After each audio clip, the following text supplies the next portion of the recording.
Hello everyone, and welcome to Porterhouse Fallout 4 mod reviews. I'm your host Porterhouse, and that's no bull.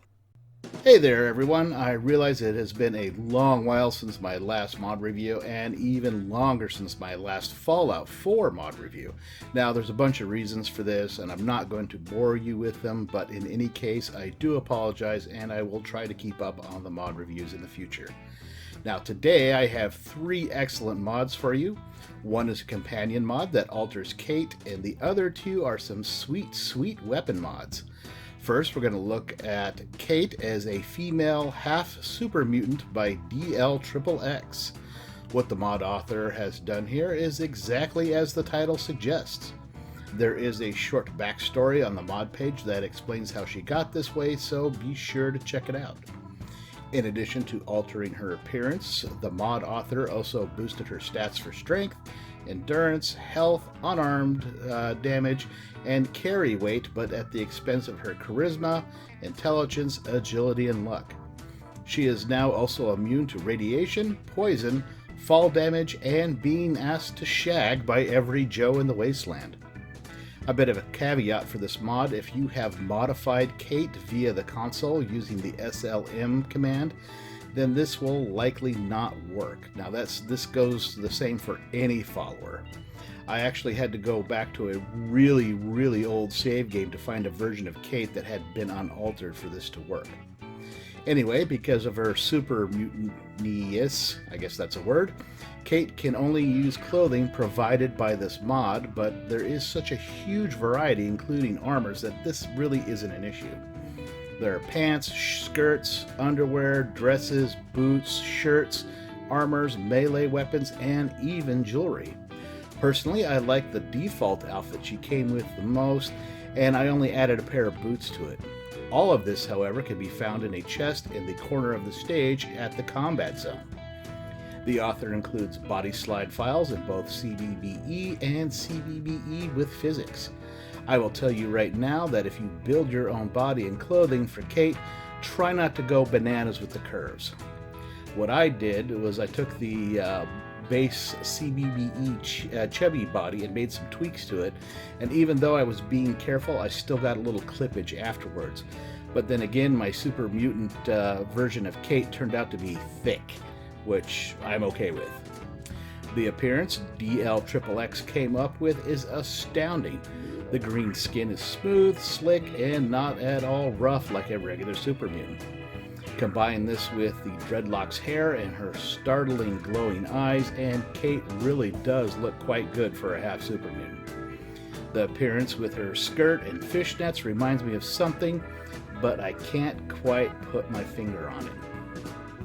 In any case, I'll be taking Super Mutant Cait out later for a test run in combat, so stay tuned. Next up, we have two weapon mods from Master Shifu. Now, Shifu is a mod author that I have not reviewed before, not because his stuff isn't worth it, quite the contrary. I have just apparently been living under a rock and have not heard of him until like a week ago. Now, recently I joined Gaming Underground Network. Well, not real recently, it was actually a couple months ago, but I never really paid that much attention to it. But I was looking for some mods, and I went, oh yeah, I joined Gun Network, so let's go check that out. So I was perusing through the forums, and bam, there it was. It was the Haymaker shotgun. Now, I was so impressed that I did a little more digging and also found the LCAR-9 machine pistol. I was pretty impressed right off the bat by Shifu's clean lines and great textures, and I really haven't seen the like of it since Skibada's last offering. So anyway, without any more boring old man stories, let's get started. First up, we have the LCAR-9. This sleek little machine pistol was imported from Call of Duty Black Ops 3. Now, I haven't played that game. Last Black Ops game I played was 1, so it's kind of new to me. Anyway, I'm really glad the mod author went through the effort. This small yet deadly little beauty just delivers death. Added to the leveled store list, one can be purchased, or you can go on a little adventure to the National Guard Armory and find one there. The pistol is highly versatile, and there are a huge variety of mods available. There are 8 separate receivers, 4 standard, 5 piercing, 1 38 caliber, and 4 of various types in 45 caliber. Barrel options include standard with red or blue laser, long ported barrel, long barrel with red laser, long ported barrel with yellow laser. Grips available are standard, 2 types of ergonomic grips, and 2 types of tactical grips. There are magazines in a huge variety. There's standard and large, both in regular and quick eject. There are also magazines with special ammo, including plasma, explosive, and incendiary. The sights include standard, long rail sight, glowing and halo sights in blue, green, red, and yellow. There's a recon scope and a reflex sight, and finally we have a special sight. Now for the muzzle, we have, you can go with none, a compensator, 2 types of suppressors, brick, available in 2 different colors, and a tactical suppressor. So as you can see, there are a giant number of options and looks available. Shifu really did a good job. Later in the review, you'll get to see this sexy piece of hardware in action. Next up, also from Master Shifu, is the Haymaker12 shotgun. This is also an import from Call of Duty Black Ops 3, and as I said earlier, this is the mod that caught my eye in the first place. I love shotgun mods, and this one is truly one of the best that I have seen. Now, to acquire this weapon, you have to go on a little adventure to University Point. Now, I'm not going to tell you exactly where it is, since it's supposed to be in a secret location, but give me some credit, I will give you a hint. Wink, wink, nudge, nudge, know what I mean. Like the LCAR-9, the Haymaker comes with a ton of mod options. There are 7 barrels, standard and tactical, both short and long, with and without lasers. You can choose from 7 receivers, from standard to powerful automatic. There are 9 magazines, standard, extended, 3 types of drum magazines, and 4 special magazines for cryo, explosive, incendiary, and plasma rounds. For sights, you can choose standard, 4 glowing in different colors, 2 holo sights, and a reflex sight. There are 3 different types of compensators, standard, tactical, and a suppressor. For stocks, we have pistol grip, full, hardened, which gives you a bonus when bashing with the weapon, and a recoil compensation stock. Finally, you can change the finish of the weapon. We have standard, army, black, sand, and 4 varieties of camo. As an added sweet bonus cherry on the top of this mod, Shifu included a combat hatchet, which is pretty effective at close range. You can actually modify this one as well. You can change the blade between standard, hardened, and a ported poisoned blade. You can also change the colors between black, orange, blue, and green. Now finally, before we go to any further, I just want to tell you that for the Haymaker12, you will in fact need the Nuka World DLC. Now it is time for my favorite part of the review, where I field test these mods out in the wild and show them off. I'm obviously taking Cait along, and I will be switching between the weapons, including the hatchet. Afterwards, I will tell you my thoughts on these mods and give you critiques if I have any. Sit back, relax, and enjoy. We will be back in a bit.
As you saw from the clips, I had a great deal of fun. Half Supermutant Cait is a blast to have in battle, and seeing this great green giantess zipping around and kicking ass was a real joy. The LCAR-9 machine pistol is, as I said before, a deadly and effective piece of hardware. Combined with the plasma rounds, which is my favorite, I was making the wasteland baddies take a dirt nap left, right, and center. The Haymaker12 shoddy is the perfect tool for turning hordes of feral shamblers into shreds, and it would do the same to just about anything. I'm sure you saw the clip where Tish took the head off of a Deathclaw matriarch with it. Now, as far as the actual reviews, starting with the Cait female half Supermutant, I have no real critiques. The body slide does take careful tweaking to make her look the way you want without clipping. The skin textures, especially the one with the tattoo, are superlative, and the hair and eye combination is pure whipped cream on top of this mod. The only thing I would ask for is a version that was compatible with regular CBBE so I could put her in the armor of my choice. This isn't a complaint, it's just more of a nitpick. I actually have no idea how hard that would be to do since I'm not a modder, but either way, this is a terrific mod. The LCAR-9 rocks the wasteland and is by far the best machine pistol mod that I've seen yet. The number of available mods for it are staggering to say the least. The lines of the meshes are smooth and the textures are sharp and clear. The reload animations are natural and look good in first and third person. The Haymaker12 is one of the best shotgun mods I've seen, and coupled with the combat hatchet is also one of the most fun. As with the LCAR-9, the Haymaker looks fantastic and the animations are spot on. I recommend that you download and try out all three of these mods and see what you think. If you like the Cait mod, be sure to endorse it and maybe vote it up for File of the Month on the Nexus. As for the LCAR-9 and the Haymaker, be sure to drop Master Shifu a post on his threads thanking him for his hard work. Well, that's the end of the video. I certainly hope you enjoyed it. If you did, remember to hit that like button, drop me a comment, and subscribe to my channel if you have not already done so. Once again, I'm your host, Porterhause, and I will see you all at the next review.